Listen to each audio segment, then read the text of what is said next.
This is WarCry. WarCry for our children, where the street meets the sanctuary and purpose meets power. Join me, Elder M, intercessor, street evangelist, prayer warrior, advocator for justice.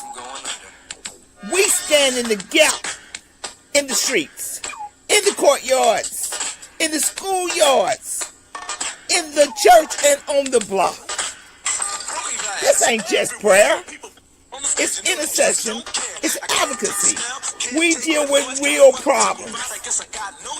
Criminal justice, social justice, gun violence, social media, catfishing, human trafficking, mental illness, education disparities. We deal with it all here on WarCry. Our community has a voice. It's called WarCry. Each week, we link arms with community leaders, educators, pastors, parents calling out injustice. This is WarCry. This is not just a podcast. It's more than a moment. This is a movement. Join us. Let's give a voice to the problem and be the solution. Not to lose my head. It's like a jungle sometimes. It makes me wonder how I keep them going. WarCry. We're going to speak out for our children. Let freedom ring? No. There cannot be freedom until there's justice. WarCry, join us Mondays, 11 a.m. I'm just about to lose my mind. This is WarCry. They're trying to turn time back. But let us get out and give a voice to the problem. This is WarCry. Join us, be with us, or be gone. Don't push us. This is WarCry. Trying not to lose my head. It's like a jungle sometimes. It makes me wonder how I keep from going under. We're not going under. This is WarCry. Good morning, good morning, good morning. This is WarCry, and this is another wonderful experience dealing with our urban community and what's going on. I have a wonderful show planned for you. Our guests are excited. I'm excited as well. As you can see, this is Monday. This is Marvelous Monday. And this is the time that we get down to the nitty gritty. There's been a lot of things happening this weekend concerning our children. Kids have been lost. Kids have been molested. Kids have been taken away, human trafficking, and we're going to get down to some of the roots of what's going on. We don't just want to just give the problem. We want to come up with some answers. It's our kids. It's our answer. Let's bring this everybody in. This is WarCry. I am so excited. I am so excited. I am so excited. Oh my goodness, that's my girl from California. Oh, Dr. Julia, tell her, how are you? I've been so excited since the first time we met. I am so excited. And then I see Cindy. Oh my God, I got two of my favorite people. I got two game changers. All right. In the house. I got two game changers today because guess what? Things are happening, and if we don't give a voice to the problem, we can never find a solution.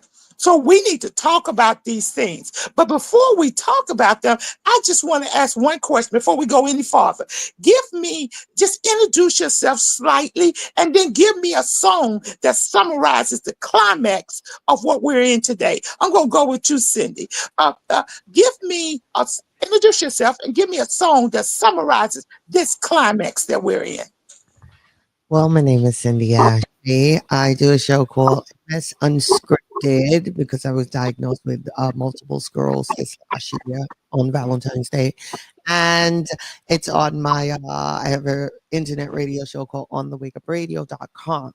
Now, with the climax going on, the song is Man in the Mirror. because we have to come up with solutions. It starts with us. Oh, I'm that's and name that artist.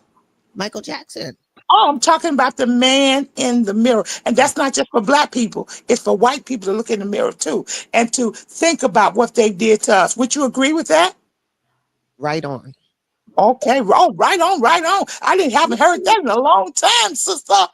Okay, and Dr. Taylor, how about you introduce short introduction and guess what? Give me a song that would kind of like summarize this comment.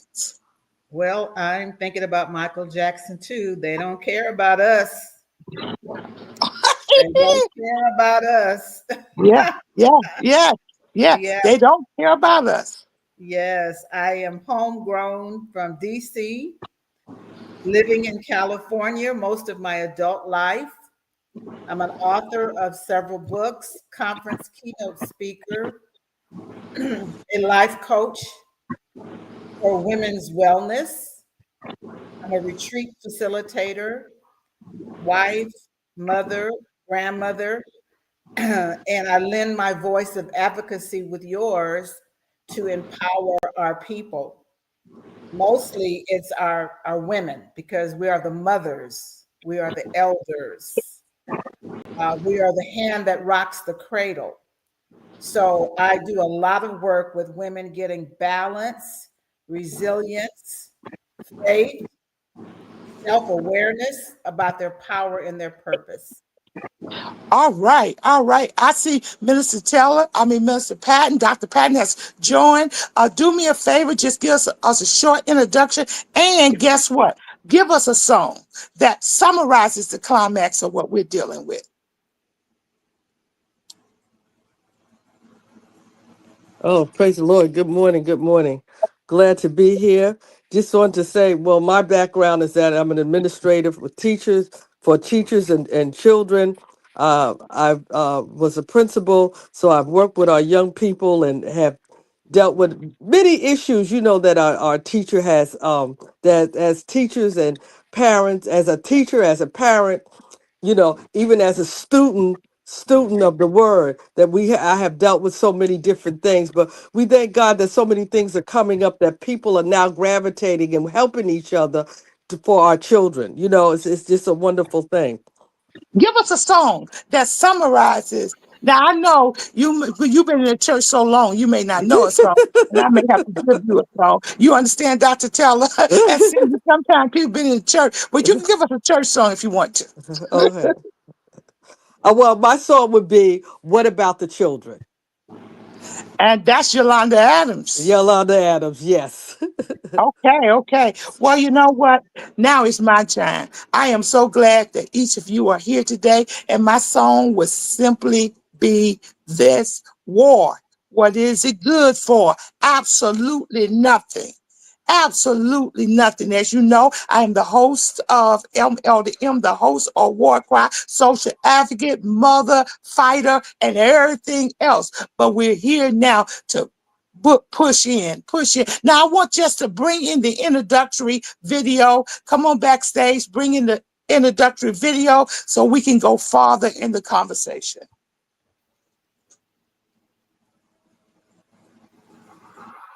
Inspiration for people on the grow. Featuring the popular life-changing speaker and author Jewel Diamond Taylor.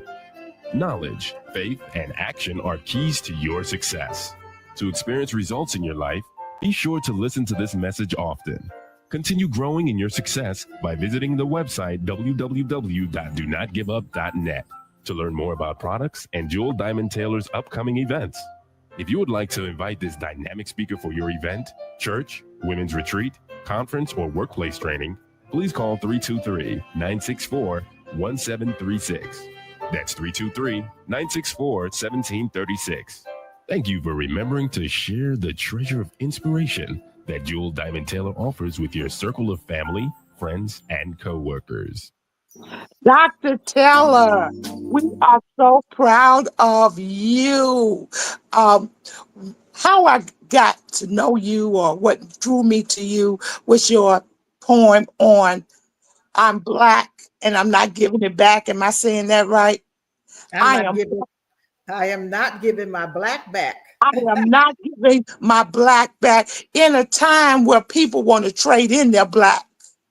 You are telling us that you are black and you're not giving it back. Tell me what inspired you to write that poem.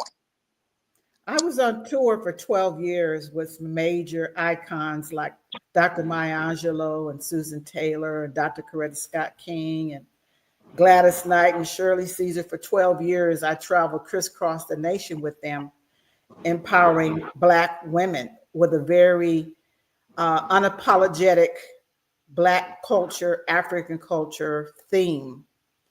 And we would go to all the major Black cities. And one time we were in Texas, in Dallas, and I loved wearing my Afrocentric clothes. And a lady stopped me and she said, "Where did you get that costume?" And I said, "Oh my God, this is not a costume." And I immediately went to my hotel and the poem just flowed right out of me because I realized that we have given our Black back, our culture, our rhythm, our spirituality, the way we dress, the foods that we eat, how we identify ourselves, how we allow the colonization to rob us of who we are. I mean, I'm guilty of it too, because we all try to fit in. But being with that conference for 12 years indoctrinated me and brought me back to my mind of who I really am, not just what I wear, but my hair, the way I support my community, the way I care for my community, the way I recycle my dollars within my community, how I tap to my creativity, and how I understand the feminine power has been so displaced because of a patriarchal society. Now, Dr. Tell, let me come in. So Mhm. being Black is not just being Black.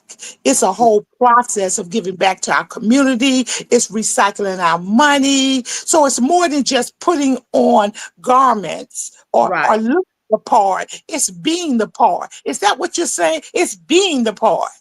exactly. And we've been so fragmented. It's not to shame anybody, but each of us have a role in unifying, bringing back the wholeness of who we are.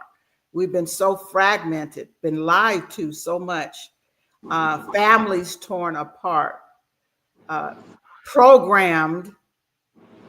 So waking people up is part of my journey. And you have to do it in such a way that people stay awake. See, and that's a challenge. It appears that we we only wake up for periods of time. I know. And We so, woke up when George Floyd was killed. I mean, America woke up when George Floyd was killed. And guess what? I thought we would stay woke, but it exactly. appears that we've went back to sleep again. What do you feel about that?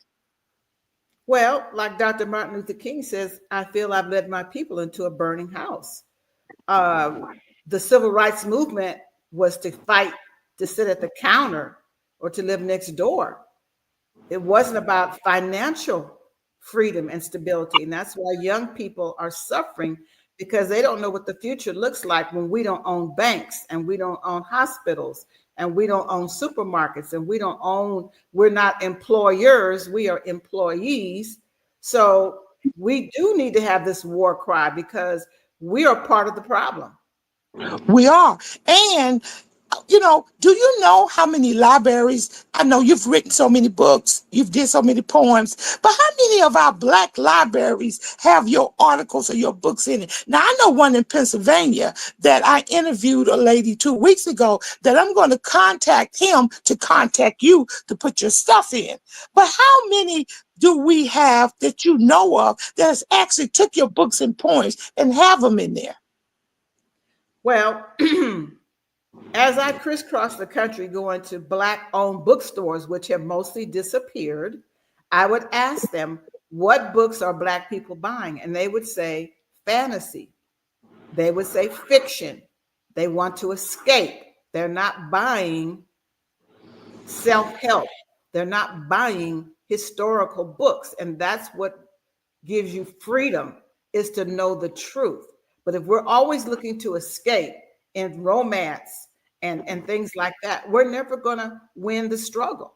So yeah, now we're in a digital age where people are not buying books. Children are buying games. So we have a lot of issues that we have to dismantle and overcome, because the truth is hidden in the books and in the storytellers. Because before we had books, you had storytellers. I am a Or seven, oral tradition. Oral tradition. oral tradition. So I am an elder now. I'm 75. So I'm an elder and I have stories to tell. Oh, hold it. You're 75. I want the two women on here and myself. Let's give a high five. Come on, do a high five. High five, sister. High five. You're looking good. You're looking good. High five, baby. Women power. Yes, you're looking good. I'm sorry. Now we can go back. But you are looking fabulous. God has preserved you for a time like this. Nobody could wear it like you, girl. Nobody could wear You're it so like sweet.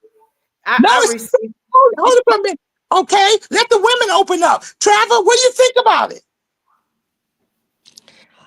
First of all, just high five again. Okay.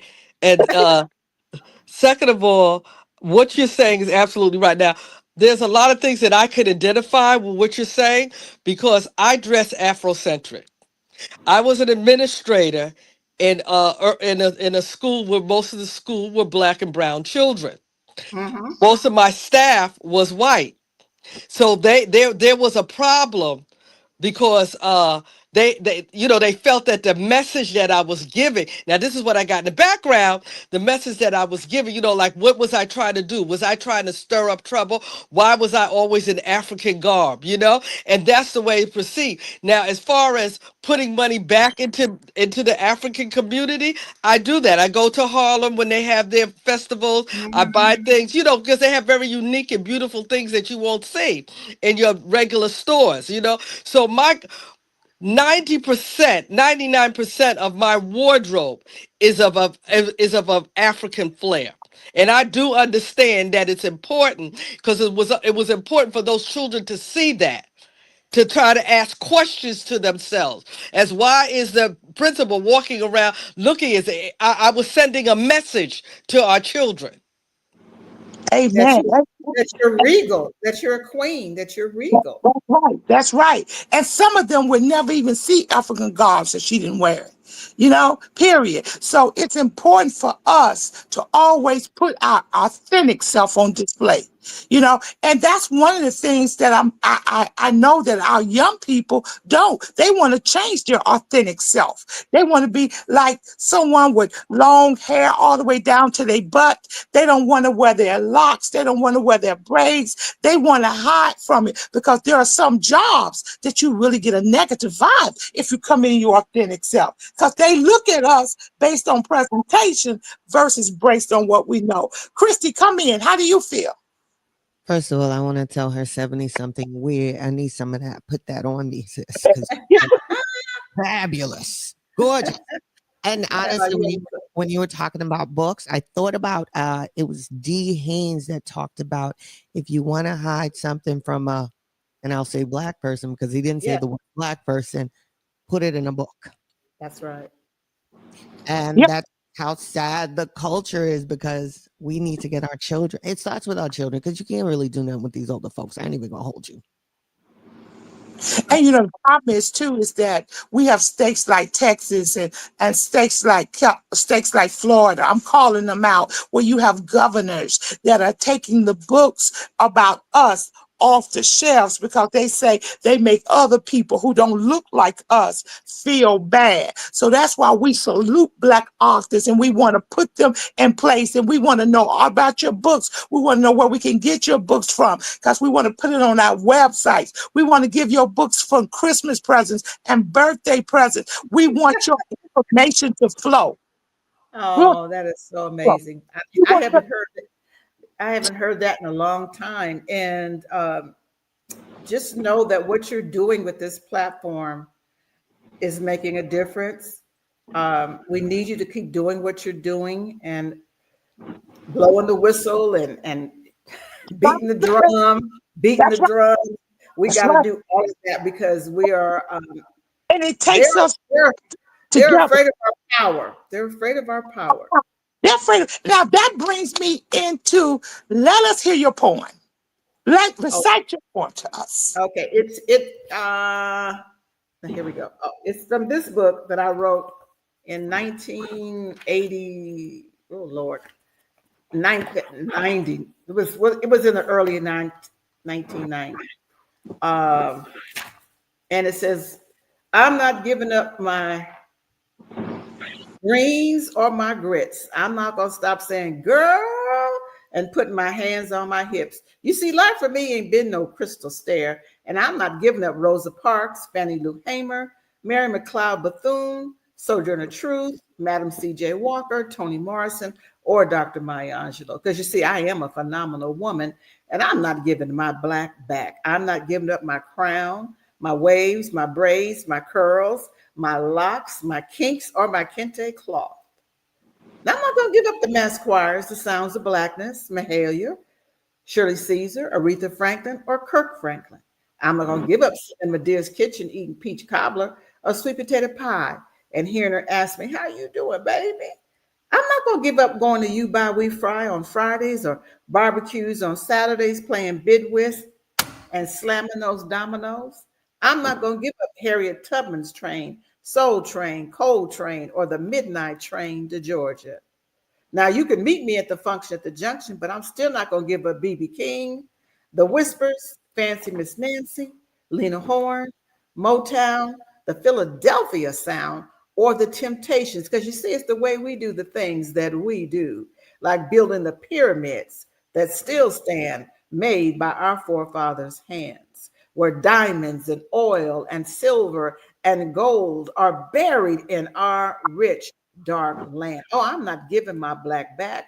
I am happy being nappy with my wide hips and my wide nose, the rich melanin in my skin. I love putting lotion on my ashy skin.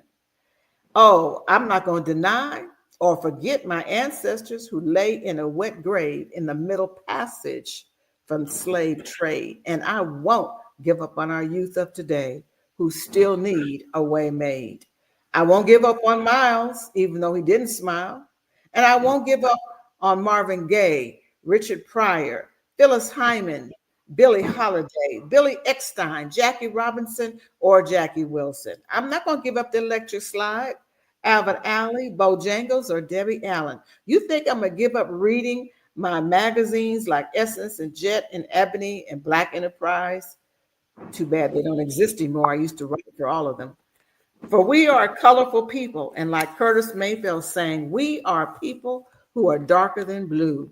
We are honey, we are cinnamon, we are mahogany, we're chocolate, we are red fox, we are James Brown, we are berry white, we are the mothers of the church dressed in white, we are the color purple, we are the lady who sings the blues, we are Al Green with love and happiness. Oh no, I'm not giving my black back. Not Maxine, Martin, Megger, Malcolm, Mandela, Marley, Marcus, Muhammad Ali, or the Million Man March. I'm not giving my black back. All right. And now I need everybody to mute and say just what I'm saying. I need everybody to say, I'm not giving my black back. I'm not giving my black back. Okay, Dr. Patton, I'm not giving my black. I am not giving my black back. I am Giving it back. I am not giving my black back. It is not for sale and it's not for you to take back. You can't buy my black back. I love me. I love being black. I love being a woman. I love being in this den. All right. Now we're going to let Dr. Patton, want to fit what you want to say about what you just heard. I hope you're not giving your black back. Shay. Dr. Patton, I hope you're not giving your black back. Listen, I took my black back long time ago, and they still scratching their heads as to why I'm that black. They still scratching their heads. I go to church, they scratching their heads. I go into school, they scratching their head. I've always been black. I've always identified with that. I've always, for last, I don't know, 15 years, I've worn braids. I've worn this. I've always gravitated towards, because I understood our young people, the people that are in, that are most influential to our young people, are the people that try to look like white America. So they don't Absolutely. see us. They don't That, see us. So when I come in, even if I come in the church, I've had people, they just puzzled. You know, they oh, I, think it's just for a period of time, but I come in there like that all the time. come in. Dr. Patton, let me come in. Does it Yes. take all that for you to Yeah. wear? Don't you have anything else in your closet? Listen, yeah, I do have stuff in my closet, but you know what? I realize it takes all of that plus more. That's only Plus, scratching the surface, because it plus, needs to be like fire. It needs to become contagious until our children understand that this got to be contagious. That is not just the month of February, which is the shortest month of the year. It's more than that. Okay, now let's go back. How did you like her poem? Fabulous. And not only she said that she wrote it back maybe 20 years ago. It is yeah, still relevant right now. Identify with everything that she said. It is yeah. still relevant right now. This is what's going on right now. Still relevant. Yes, and you know something, Dr. Teller, this is something, and I want you to talk about some more poems, but this is something that our generation needs to hear. That all of this made up who we are. And I don't Yeah. understand why we don't have black nail shops, that we still go into others that don't look like us and do our nails. I don't understand why we don't have black shops that do our braids. Now, do we have black people doing it? Yes, we do, but they don't invest in our community. They take their money and they go to another community. I'm talking about investing in our community, period. So I don't understand why we got smoke shops on every corner and they taking the money from our young people, and our young people are going to school high and drunk, because this is all a part of I'm not giving my black back. We need churches out there saying I'm not giving my black back. Okay, Cindy, come on in. I know you want to come in. All right, wait, first of all, are you going to give your black back? Absolutely not. Never. This stays on. This don't come off. That poem was, what they do? Did they do the snap? You know, they snap, right? Yeah, That was yeah. something. And you know what? It makes me realize why cultural vultures exist. Mm-hmm, You mm-hmm. understand what I'm saying? That's the Oh, only yeah. reason cultural vultures exist, because of our blackness. We were the first celestial beings, the first beings on the planet. How could you want to give back what God has created? How could you give it back? Every invention, everything you said, from the music to everything that's here, the Pyramid. stroke car, a beer keg, child, like potato chips, like there is nothing we have. The street light, there's nothing that is not here that we have not invented. We don't get no credit for it. Granted, somebody else making money. This light bulb in this house, if it wasn't Mm-hmm. for Vladimir, these wouldn't be on, because Con Edison couldn't figure out how to do it. So when you say I'm not giving back my black, absolutely not.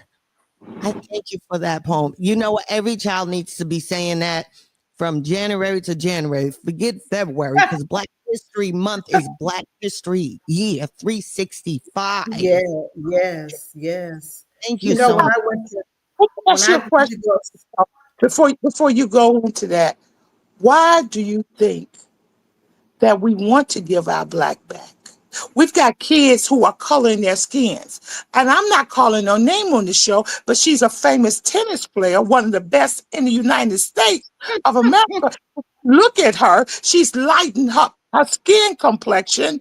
Why do you think want to give it back? Why do you think we don't want to identify with who we are and think Black is beautiful? Now we take our bodies and we put it in any shape or form. We take these wigs and we put on. We don't want to be identified with being Black. Why, Dr. Teller? That's a big question, but part of it is trauma, the need to feel like you need to belong, the deep programming. We cannot underestimate the power of the programming. Even when I went to go speak in South Africa, I was so broken, heartbroken to see our people over there wanting to look like Americans. They wanted the eyelashes. They wanted the straight wigs. They were not wearing the culture. So it's like a flip-flop. Like, wait a minute. You know, so it's like this need to fit in, this need to belong. The way we were programmed that they are superior, they are not. But they were successful in making people feel inferior. That takes years of deconstruction. And what you are doing and what I am doing, I don't keep saying why. I keep saying, what can I do? Yes. The why question will drive us crazy. I don't want to go crazy trying to figure it out. The short span that I'm here on this planet, what can I do to be a part of the solution? I didn't create it, but I want my legacy to be that I was a part of the solution, that the lives that I impacted, because there were elders in my family that woke me up. They're gone. But their impact and their influence has never weakened. I know who I am because they spoke into my life. And so the power of speaking into people's lives and doing the best that you can, showing up, is the most that we can do. I don't ask the questions why. I don't ask why. I just ask. I want to bring you to New York because we need to talk in person. We need to get a group. We need to invite you into the church.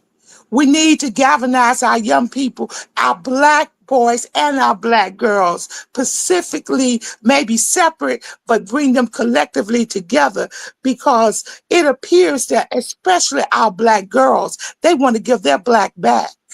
They don't want to identify with being Black. Now, understand that every word that's associated with Black brings a negative environment. Blackball, Black Friday, darkness represents evil. So we've been programmed to think that white is right and Black, you better Black. So we've been programmed to think that dark is not beautiful, but we know that's not true, because the truth of the matter is that the people who don't look like us lay in the sun all day to be like us. See, the people who look like us, they put on their suntan and they lay there to be like us because they want this dark, beautiful, mellow skin that we have. But yet they despise it. I can't understand that. They despise it. Mental illness. They have a mental illness. Yes, they do have a mental illness. I would say that. They have a mental illness. Now, have you wrote a poem about trauma? I have, but I don't have it handy right now. I have just recently moved my office and I've got stuff everywhere. No problem. That is part of the body of my work, is helping women to understand the trauma of poverty, the trauma of racism, the poverty of living in a dysfunctional home, the trauma of single parenting homes, the trauma of divorce. So there's so many layers. And when you're trying to elevate and educate and enlighten people, first you got to feed the belly. It's difficult to feed the mind when the stomach is hurting and they're not getting fed. They're not getting fed, and they're cold or they're hot or they're hungry or they're sad. It's like it's such a tremendous amount of work that we have to do. And I have found that my lane is there. I am a therapist helping women to deal with the trauma, because a lot of the children that we want to empower them, You can't get past their trauma. You can't get past them going home to dysfunction and depression and suicide and on these screens all day long. Mothers and fathers that have to work 2 or 3 jobs, and they want to be there with their children, but the economy says they got to work. So Now, it's let's a go back. multi-layered. I want to interrupt you, Dr. Teller, because I want to hone in on something specifically. I want to Mhm, talk about generational trauma. mhm. Trauma that's passed from one group to another group to another group. Generational trauma. That sometimes that when we try to help the mama or try to help the grandmother, we see the daughter has it, and we see the daughter's daughter has. How do we address generational trauma? Should we go back? And if a person comes into you, a young lady comes into you, and she's say 26, and say her mother is alive, and she's dealing with all kinds of trauma, childhood trauma, do you think that we should also ask to speak to the parent? This is my personal question. I want to ask because I deal with a lot of trauma, because I feel that sometimes, even though we're working with one group, the other group still is set in a certain way, and it sometimes affects the work we do. Dr. Teller. Yeah, it's a big undertaking. I'm a realist. I'm a realist. And sometimes you can help one generation and you have to say, well, we can't go any further. Some people are so deeply rooted in shame, so deeply rooted in anger, so deeply rooted in abuse that no matter what you tell them, see, this is the thing. The younger generation is not dealing with much as shame as our mothers and grandmothers did. They were told, keep your business inside the house. Nobody needs to know our business. Now, trauma is a part of everyday language. You never heard the word trauma when we were growing up. Get over it, fix your face, don't talk to nobody, stop crying. I And let me fed. comment, I never heard the word mental illness either. That's right.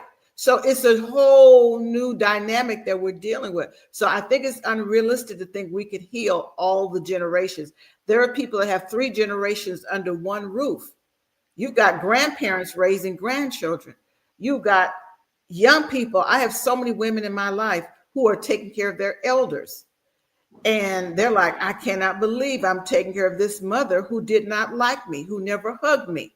And she has to live with that and accept it, but still do the loving, godly thing. But I come in and I say, all right, what were you told? What lies were you told that we can deconstruct? You are beautiful. You are loved. I'm sorry you didn't hear from your mom. I'm sorry daddy wasn't there. Sometimes people just need to put all the truth on the table and look at it and accept it. And now what do I go from? How do I go from here?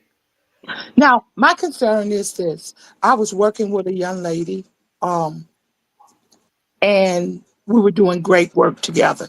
She was releasing a lot of childhood hurts. Now, this young lady I was working with, she was 17 years old, so she still stayed with her parents. Okay, what bothered me was every time she went back in that environment, the work Mm-hmm. that we did uh, became non-involved. Yeah. And because she was changing and everybody around her seen her changing, her mother actually pulled her away and said, you don't need to go to her anymore. You're coming back here and you're talking different, you're acting different. You want to go to the library now and be alone. You want to go to the after school programs, you want to get involved. And she actually pulled this young lady away from me. So what did I do? I actually went to her house. I seen her mother. Her mother said to me, listen, I don't like that stuff that you're trying to tell her. I don't Mm-hmm. I don't like that. So you're trying to tell her she can be anything. Look, she has to keep the kids. She can't hang out at school and go to the library and study. I don't like that stuff. So she's not coming back to you. And unfortunately, I want to say that she got caught up into a system, and this young lady who had such great potential got caught up into a system with 5 baby daddies. And Yeah. guess what happened? That generation now she's carrying it to another generation because a young woman who's 26 years old with 5 children, let me tell you something, with no education, no job, you know their nerves are, they're screaming, they're yelling, they're trying to survive, they're pulling, and they are in a survival mode. And so that's why I said to you, I we can't really fix everybody, but then there are some factors that limit us from even moving forward with some situations. Dr. Teller. I believe that seeds planted is all we can do. Plant the seed. I get my ego out of it. I used to feel devastated if I didn't think that my clients were making progress. And I realized that's my ego, what I want to see. My Mhm. mother is long gone. She did not live to see the fruit, but she planted seeds she wasn't aware of. And I am the fruit, as well as my 2 other sisters. So the seeds that we plant, we have to get our ego out of it and say, God, let me do the best I can. Let me water that seed and move on. It is not up to me. I am not. See, a lot of times people like you and me, we are empaths and we want to carry some. I'm not going to carry somebody's pain. Mhm. It's not up to you to carry the pain. It's not up to you to fix the pain. But if there's something you can give in that moment, give it and keep Absolutely. moving, because Absolutely. seeds are powerful. But obviously, like you said, she's in a system, but that doesn't mean that she cannot. From a generational curse system. And a lot of our young people and young boys are in those systems that push them into criminal systems and to other systems that they don't even know about. But let me get back to the girls. Why do you think the attack is on the young Black children, the young Black girls so much right now? Because we are the hand that rocks the cradle. We have so much power. And as women step into our real power, things will begin to shift. We may not see it in our lifetime. Is can we get awake and stay awake? And there's a cost that comes. Everybody doesn't want to hear Jewel Diamond Taylor. I don't wear red bottom shoes and St. John suits. I am not the typical motivational speaker. If I traded it in to make the big money, I can't do it. I want to be true to the way the spirit has designed me. And I get my ego out the way. I sleep well because I know each day I did the best I could. Okay, what's up tomorrow? What's my next assignment? I used to carry too much of other people's pain, worrying, tossing and turning. Oh my God, what's going to happen? Oh my God, this going and I am not in control of the universe. That's I right. am not in control. But what I That's am in control of is how I manage my emotions, how I manage my time, what foods I eat. I don't drink, I don't smoke, I eat very little. I get lots of sunshine, I drink lots of water. I work on peace more than happiness. Woo! Come on, can you say that again? I strive to have more peace than happiness. This is Ah, why come a on, lot of give people, me a high five. Give me a high five. That's my thing. That's my thing. It's peace more than happiness because peace is an inner. That's the that's right. inner of who we are. Happiness is temporary, but That's peace, the environment. that's That's the the inner. environment. We're going to bring on Dr. Patton. You have anything you'd like to say with all that you've heard right now? Oh my gosh, if I say all that I heard, I wouldn't stop talking. But I'm saying that what you're saying about uh that we just have to, there is so much, as you said, there's so much trauma with our children, with the parents, with the grandparents, and it's really the truth because when you talk to some of the children, they look like they're a deer in headlights. They can't seem to grasp hold of what you're saying to them, and they can't because they're being pulled It's in a direction that has gotten such a hold on them that has clouded their mind to think properly. They don't have the tools to think properly. And I wanted to said something about our children, especially I wanted to say our black boys, but now I have to include the girls, unfortunately. You know, when they get to the gateway district, the gateway grade, which is fourth grade, that's when the government comes in and sees how many of our children can read. Okay, so then you're going to have an X amount of children that are going to drop out of high school, and so let's go ahead and build the jails to house our children. This has been going on for about 50 years, and people don't understand how real this is. They have already had our children where they're going to become failures. And they put the things out there that they're gravitating towards, because what? They see no hope. Well, one of the things I think that needs to be incorporated in the school systems is that I think there should be a mental health specialist in every school. I think they should have accessibility to a therapist in every school. Just like Yeah, I but feel, who is this mental health therapist? Is this mental health therapist a person that looks like you and I, that can yeah, identify to some extent yeah, as to what the children are going through? I want somebody look. And are they going to be given the medication? Yeah, yeah. I want somebody who look like us. Now, I got to. Can I just stop right there and put a pause? Because everybody that look like us ain't like us. That's right.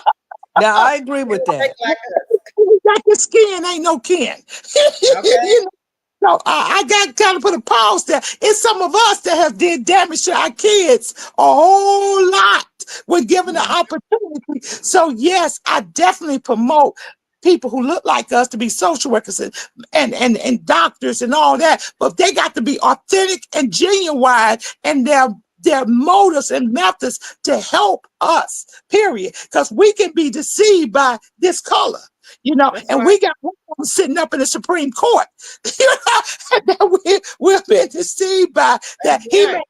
sort of look like us, but guess what? He ain't for us, period. Okay, Cindy, come in. What you think?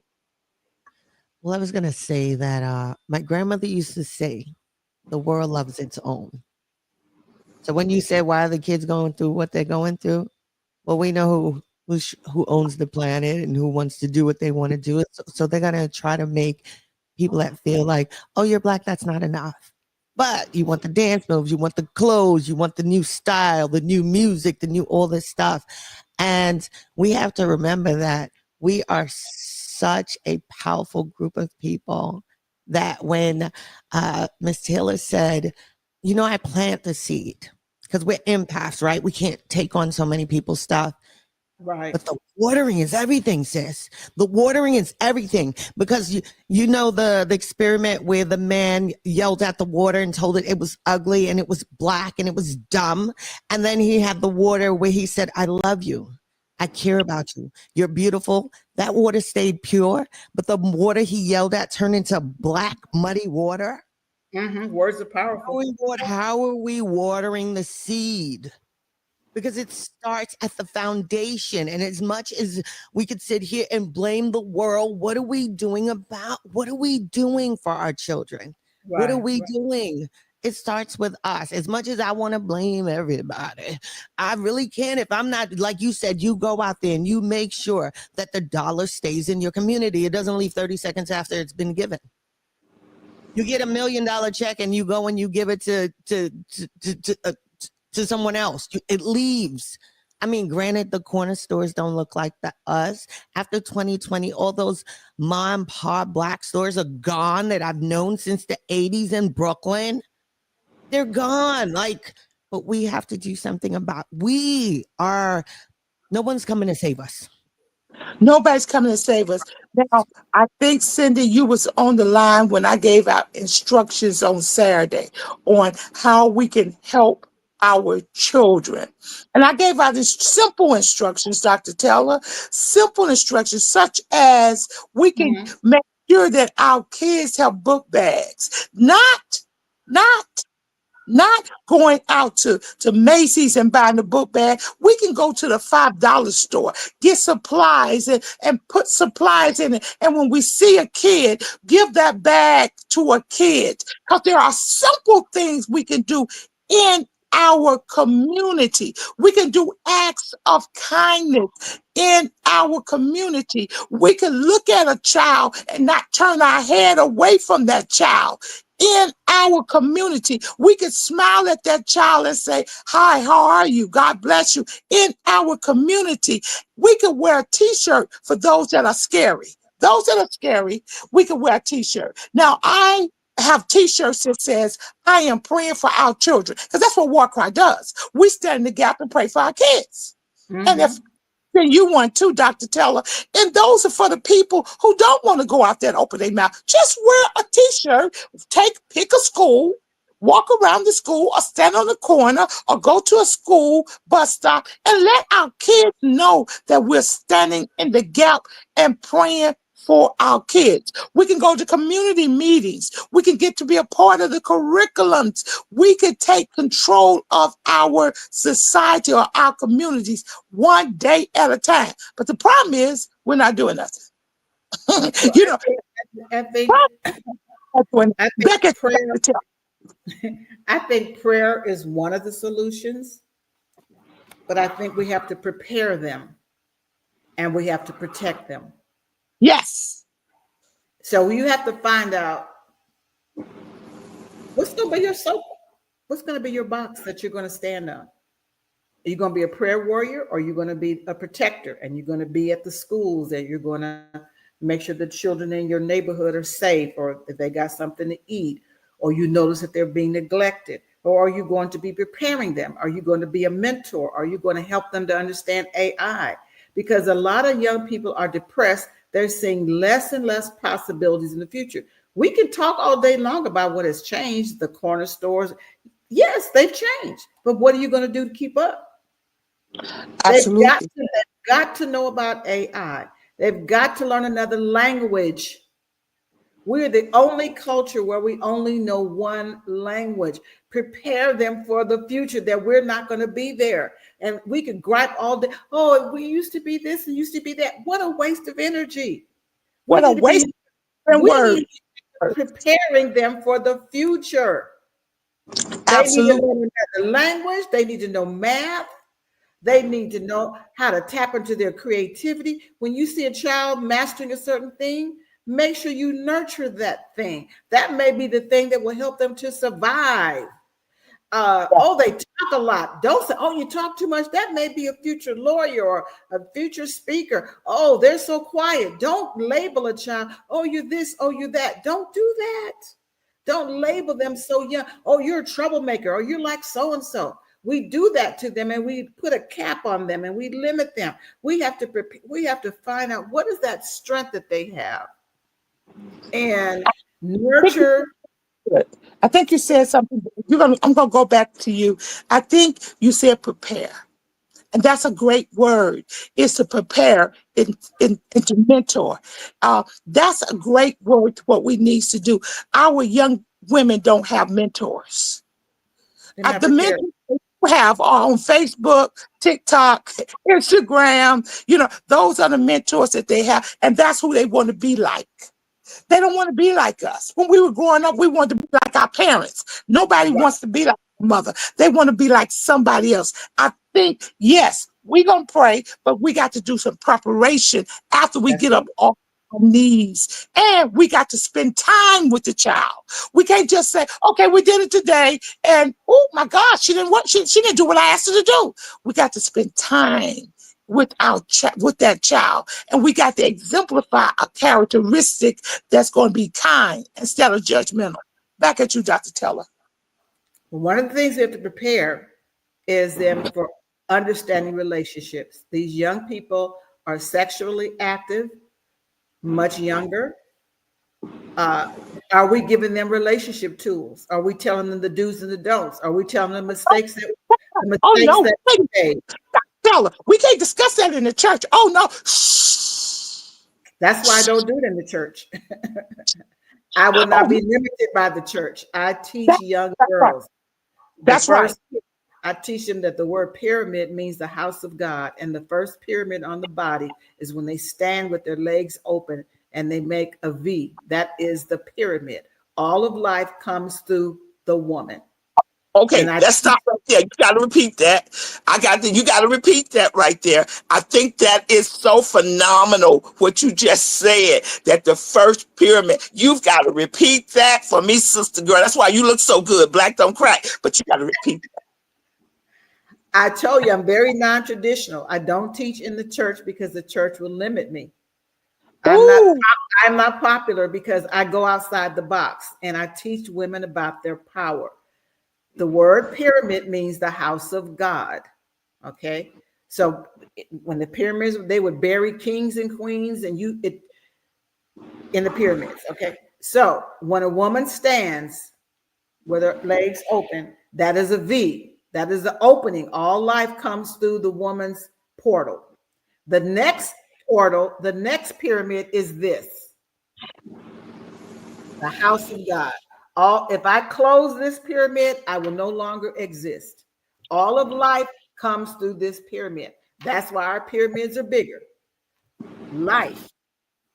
So this is the way I teach young girls, and I teach them about mistakes I made. I teach them about the do's and the don'ts. I teach them about, what it takes to friendships, boyfriends.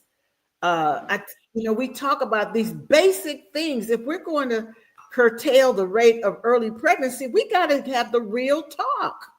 I didn't have real talk when I was a young girl. They just threw a little booklet at me. My mother didn't talk to me. There's so much shame. We've got to get rid of the shame, and we've got to I'm a realist. We don't have time to be sugarcoating things. These girls are in the line of fire. These girls are in a crisis. These boys are in a crisis. We don't have time to tiptoe around it. Let's get real. These boys used to fight and go to war. Now they sipping Starbucks and they got their pants sagging and they walking around with broken wrists and they walking around mad and angry and tattooed up. They don't know that they're dishonoring the temple. Yes. They don't know what to do with all the anger. They don't know what to do with all this anger. So they're following what they see. Are they seeing you and me? What are they seeing? Who's talking to them? I can't just give somebody a scripture. I got to give them some real life. Teach young people life skills. You done stepped on the church toes now. I'm sorry. Look, they're going to put you out of Second Baptist. You ain't going to be able to go. I was ordained in the church, and I thank God that I was, so I could understand all the different systems that are coming at us as people of color. Yes. I understand it.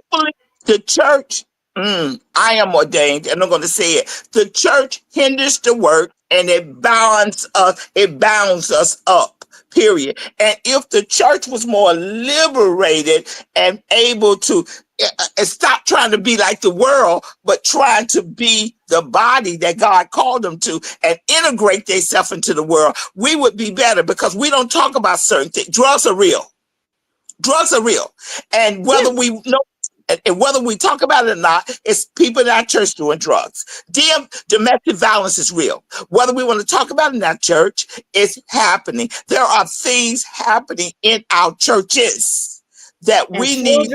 Young people know truth and they know untruth when they see it. And the more we are bolder with our truth and stop hiding in our shame and our secrets, they'll start listening to us. They're not going to listen to us when we run a game. I'm not going to run a game on people. Children know, and when we're pretending to be something that's not authentic. Exactly. Come on. No, they know.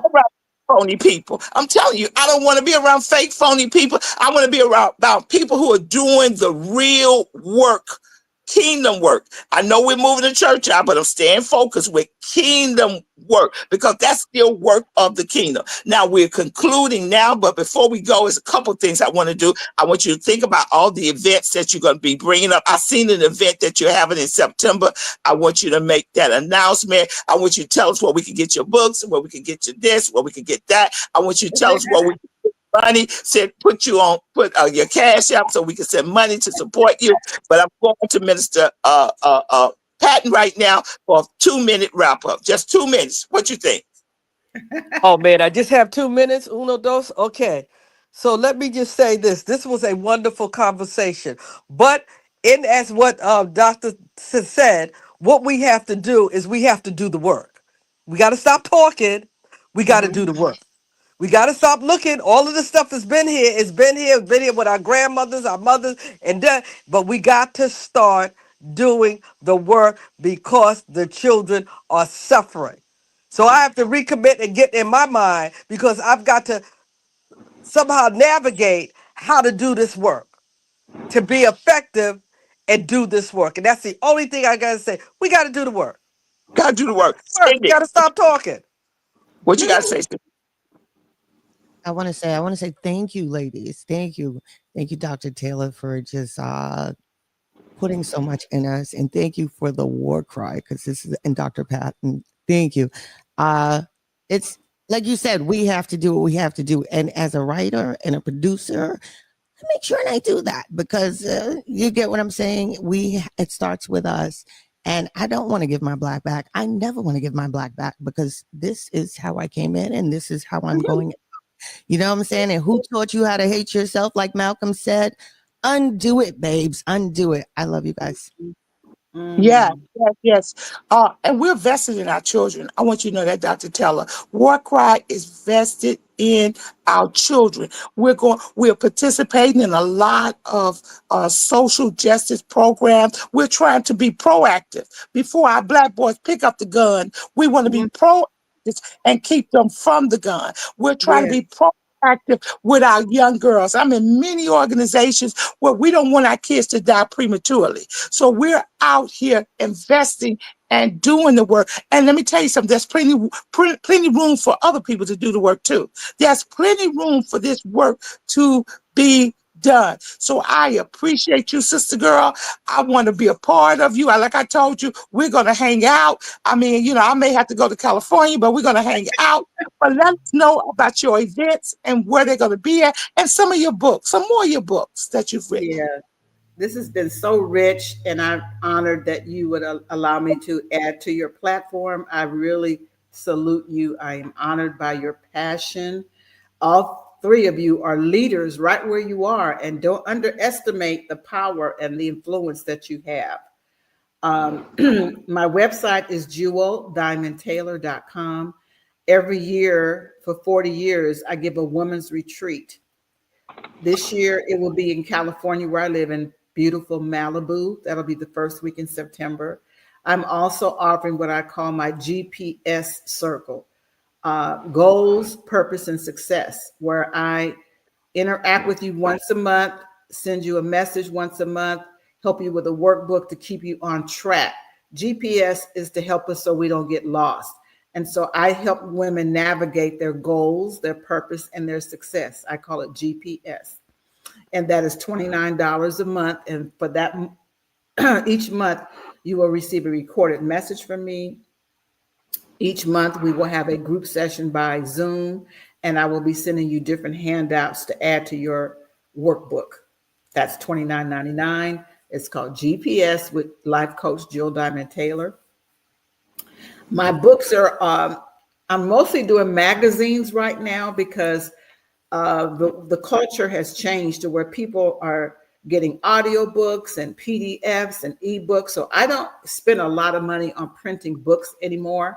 I do have some still in stock, but I'm doing now monthly magazines, Empower Her. And in that magazine, I have articles, and actually it's more cost effective to mail.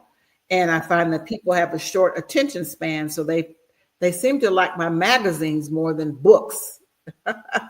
So you can also text me to receive my weekly online newsletter, and I send you inspiration as well as where I'm going to be speaking. That is free. And you can just simply go to my website. She's showing it to you right now. Or you could text me right now at 562-735-5916 and say, Jewel, please add me And every Wednesday, you will receive my newsletter, which includes an inspirational message to you, as well as where I'm going to be speaking. I call it Wednesday Word, WIN. It comes out every Wednesday. You will get a link. It'll say, click here to read Jewel's Wednesday inspiration. And there's no charge for that. Okay. I am a life coach. I do one-on-one life coaching with women, dealing with experiencing more progress with your goals or dealing with relationships. I've been married 55 years, had a lot of ups and downs, a lot of mistakes, a lot of miracles, a lot of insight, a lot of perspective. I love helping women with their relationship issues. I lost my 38-year-old son to cancer, so I do a lot of grief counseling. I do a lot of counseling with women who are caregiving and exhausted. I'm also the founder of Women on the Grow, and this is my outreach where I send money and free counseling to women that are going through cancer, depression, divorce, single parenting, or grief. And I send money because I have these amazing donors that allow me to give this outreach. And you can see this ministry at womenonthegrow.org, womenonthegrow.org.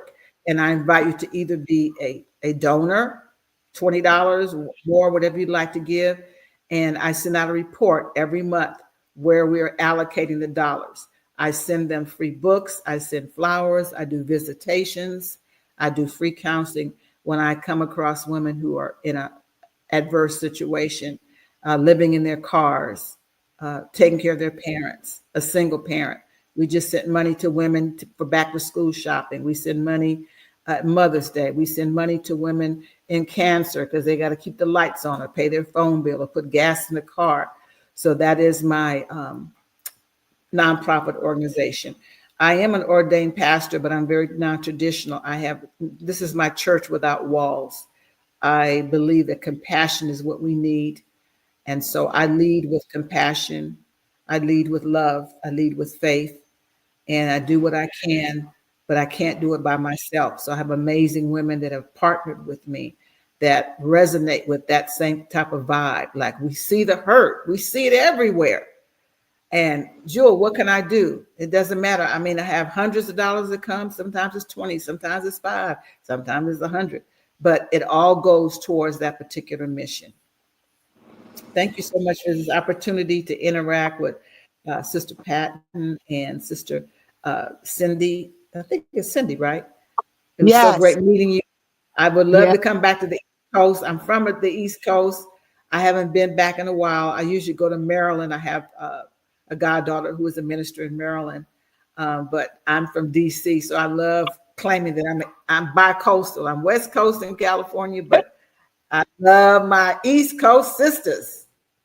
You know, we got it going on. Let me tell you, Dr. Kelly, we're going to try to bring you here. We're going to do our best. We're going to put some churches. We're going to put some churches together and bring you here, some nonprofit organizations. We have so many groups here, women who have lost their children with gang violence. The other side of midnight, I'm working with a whole lot of grief groups that they need to hear your voice, period. Yeah. So, and because my mother didn't survive breast cancer, and my son did not survive sickle cell and kidney cancer. So the two major, my mother and my son, man, that was such a gut wrenching. And so I teach a lot of resiliency. It's tough. And when you don't have anybody to work through that pain, because after the chicken is gone and everybody goes home, a lot of women are not resilient. They don't know how to recover.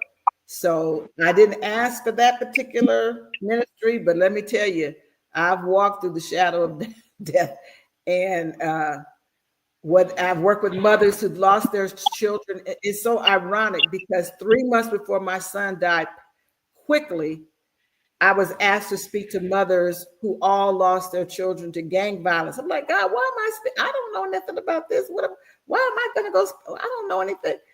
I'm telling you, the universe is something else. And I brought a message. I don't remember what I said, but they said it was powerful. And 3 months later, my son got out of the hospital bed, kissed me 3 times, and on the third kiss, he dropped dead. So I have counseled women who've lost their children from violence, from drowning, from two of my best friends lost their children, adult children, to suicide, which is a lot of, we don't want to talk about that in our community. There's so much shame. I have children, women whose children are gay and there's shame. These are real situations. And I just want to be a voice for the voiceless. I want to be there for those that are hurting. And my tagline is, I was born for this. And so I've accepted the assignment. You were born for this. And can I add something else? It's your time. It's your time. It's your time to step up and to begin to empower others. One of Jesus' tags was this: hashtag make disciples. That's your tag. Hashtag disciples. See, we got to mimic ourselves in others so that we can all collectively do the work that's been assigned to us. We don't have time to be weary. We don't have time to be tired. We got to take care of our bodies, our minds, and our soul. And that's why WarCry is here, because we're going to bring it to the people, the straight talk to the street talk. This is where the sanctuary meets the street. And this is WarCry. I'll see you guys next Monday again for another fabulous show. We love you, Dr. Teller. What's the name of the show? WarCry. Unmute your phone. WarCry. And today we having it for women. Oh, Dr. Teller, we love you. We love you. We want you here on the West Coast. We don't want you on the East Coast no more. I mean, we don't want you on the West Coast. We want you on the East Coast. You need a voice here. You got to get a house in the Post Coast. You must get a house in the Post Coast so you can be here with us. This is WarCry.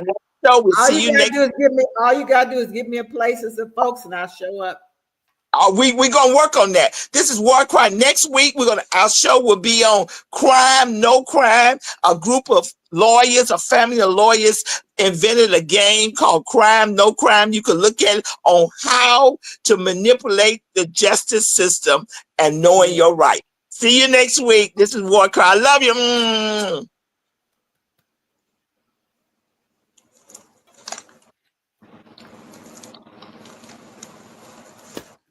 Well, during Black History Month, every year I see my poem all over the internet saying author unknown. Well, here she is, the author, Jewel Diamond Taylor, of the poem, I'm Not Giving My Black Back, written in 1998. Yes, I wrote that as I was speaking for the African American Women on Tour conference, and I would wear my ethnic wear, and someone stopped me and said, where did you get that costume? And it just jolted me like, this is not a costume, this is my heritage. And immediately this poem flowed through my consciousness, and it goes like this: I am not giving my black back. I am not giving up my greens or my grits. You think I'm gonna give up saying girl and put my hands on my hips? You see, life for me ain't been no crystal stair. And I'm not giving up Rosa Parks. I'm not giving up Sojourner Truth. I'm not giving up Fannie Lou Hamer. I'm not giving up Toni Morrison. I'm not giving up Dr. Maya Angelou. Because you see, I am a phenomenal woman. And I'm just not going to give up my crown, my waves, my locks, my braids, my kinks. I'm not giving up going to Madeire's kitchen and hearing her say, how you doing, baby? As she serves me some peach cobbler. I love on Fridays going to barbecues and playing bid whist and slamming those dominoes. I'm not giving my black back. I'm not giving up Harriet Tubman's train, Soul Train, Coal Train, or the Midnight Train to Georgia. Now, you can meet me at the function at the junction, but I'm not giving up B.B. King. I'm not giving up the Whispers, Fancy Miss Nancy, Lena Horne, the Philadelphia Sound, or the Temptations. Because like the temptation said, it's the way we do the things that we do, like building the pyramids that still stand, made by our forefathers' hands, where the gold and the silver and the oil and the diamonds are buried in our rich, dark land. I'm not giving my black back. I am happy being nappy. I love my wide hips. I love my wide nose. Oh, I love putting lotion on my ashy skin. I'm not giving my black back. Now, you know what? I'm not going to forget my ancestors who lay in a wet grave at the bottom of the sea. And I'm not going to give up on our youth of today who still need a way made. I'm not going to give up on Miles, even though he didn't smile. I'm not going to give up on Richard Pryor or Phyllis Hyman or Billie Holiday or Marvin Gaye or Billy Eckstine, Jackie Robinson or Jackie Wilson. You think I'm going to give up doing the electric slide? Give up on Alvin Alley or Debbie Allen or Bojangles or Sammy Davis Jr.? You think I'm going to give up reading my Jet, my Ebony, my Essence, my Black Enterprise magazine? And as a side note, I got to contribute to all those magazines, even though some of them don't exist anymore. But the poem goes, like Curtis Mayfield sang, oh yeah, honey, we are a people that are darker than blue. We are a colorful people. We are red, fox. We are James Brown. We are the lady who sings the blues. We are the color purple. We are the mothers in the church dressed in white. We are Al Green with love and happiness. You see how colorful we are? I just can't give my black back. I'm not going to give back Maxine Waters, Martin, Medgar, Malcolm, Mandela, Marley, Marcus, Muhammad Ali, and now in 2023, I can add Michelle Obama. I am not giving my black back.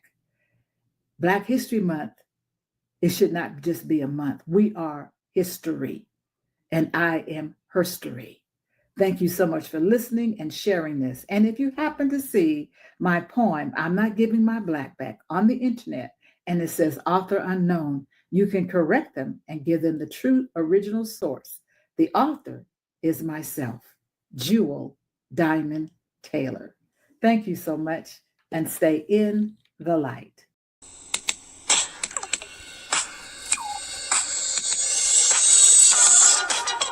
This is WarCry. WarCry for our children, where the street meets the sanctuary and purpose meets power. Join me, Elder M, intercessor, street evangelist, prayer warrior, advocator for justice. We stand in the gap in the streets, in the courtyards, in the schoolyards, in the church, and on the block. This ain't just prayer. It's intercession. It's advocacy. We deal with real problems. Criminal justice, social justice, gun violence, social media, catfishing, human trafficking, mental illness, education disparities. We deal with it all here on WarCry. Our community has a voice. It's called WarCry. Each week, we link arms with community leaders, educators, pastors, parents, calling out injustice. This is WarCry. This is not just a podcast. It's more than a moment.